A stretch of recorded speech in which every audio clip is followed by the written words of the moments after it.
countries are poor are not because they lack resources.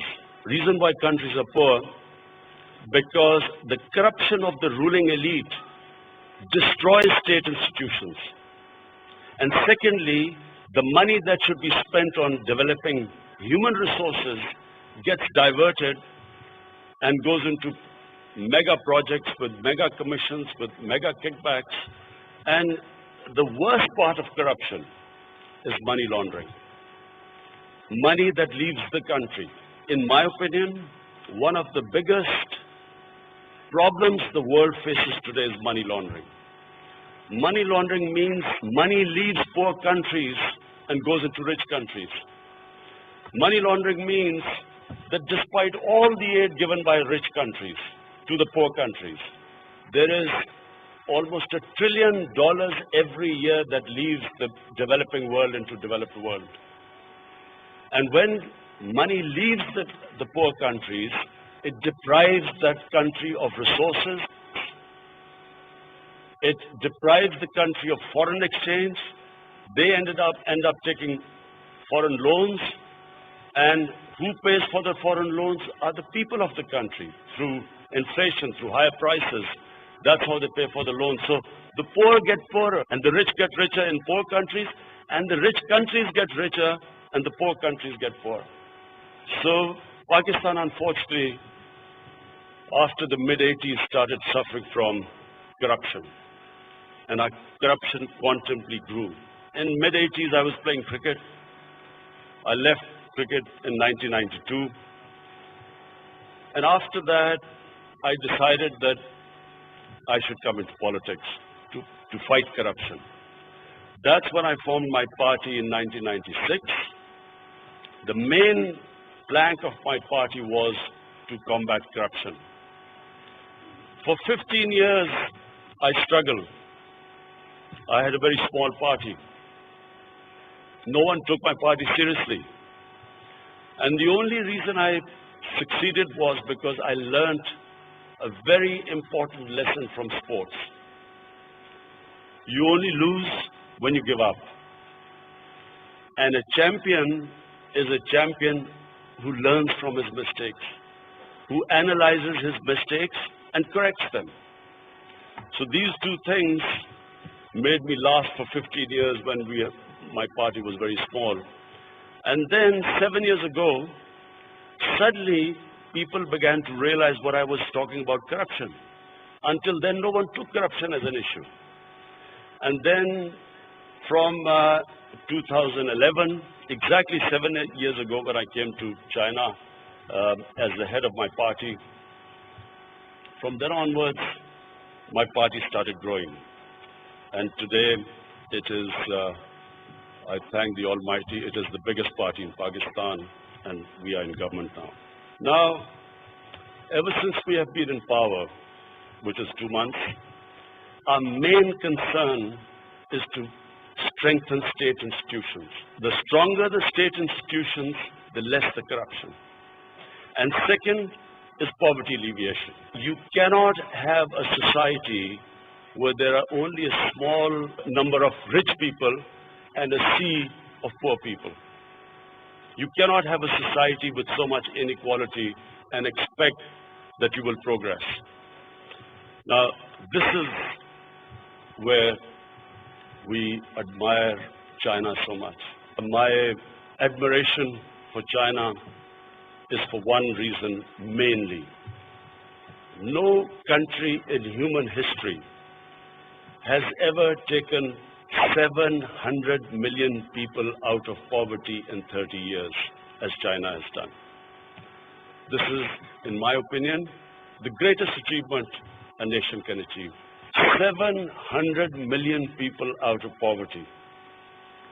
The steps taken to do that is what my party, my government is very interested in. What we hope to learn from China and with close contact with the government, with the Communist Party of China, this is what we hope to learn. All the steps taken to achieve a feat that no nation in human history has ever achieved. Secondly, corruption. Corruption is a problem because you can catch the common criminals, but catching the white-collar criminal is difficult because the white-collar criminal has resources. He can hire expensive lawyers, and the state struggles to deal with the white-collar criminal. So these are the two main things which we want to learn from the Chinese experience, but also cooperation in so many areas. The Western model is totally different. The Western model of development is totally different to the Pakistan experience as opposed to the Chinese model of experience. 30 years ago, Chinese GDP was the same as what Pakistan's GDP is today. And in 30 years, the way China changed itself, that in itself is something which I want Pakistani scholars to study, because it was not one thing China did, it was a series of things. But above all, it was the mindset of the Chinese leadership that decided that they did not want a country where there was unequal development. And all the steps that have taken, and what I now, talking to President Xi, I found that the total number of people under the poverty line in China, 30 million. The objective now is to, in the next 5 years, have take all the people out of poverty. In Pakistan, this is really what we want.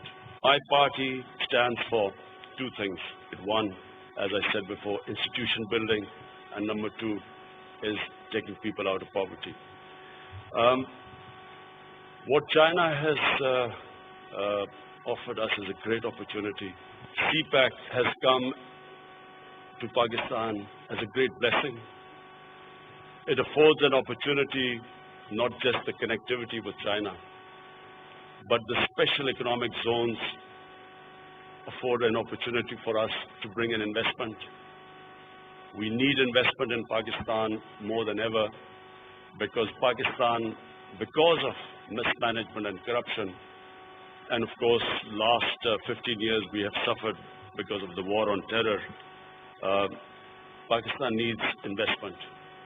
We need investment because we have a current account deficit. So we need foreign investment, and China, through CPEC, has given us an opportunity to attract investment. And then all the meetings we have had with China, with the Chinese government, with Premier Li, with President Xi, have given us great encouragement that at this time, with cooperation with Chinese companies, with Chinese government, we will be able to, my government is confident that we'll be able to get out of our present crisis because of these opportunities afforded to us. We also feel that our relationship with China is not specifically in any one area. It's multi-dimensional.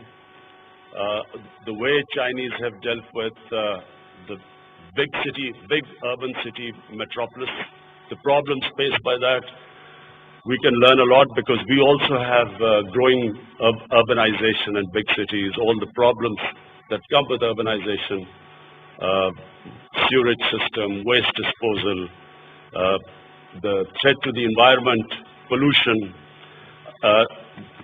We can learn more from China than any other country in the world. So, as I said, our relationship with China is going to be multidimensional. The love for China amongst the people of Pakistan is, ever since I can remember, it's not the government to government, but it's a people to people thing with China. People have strong love and affection for China. I was only 8 or 9 years old. My Foreign Minister Shah Mahmood Qureshi, we were both in the same school.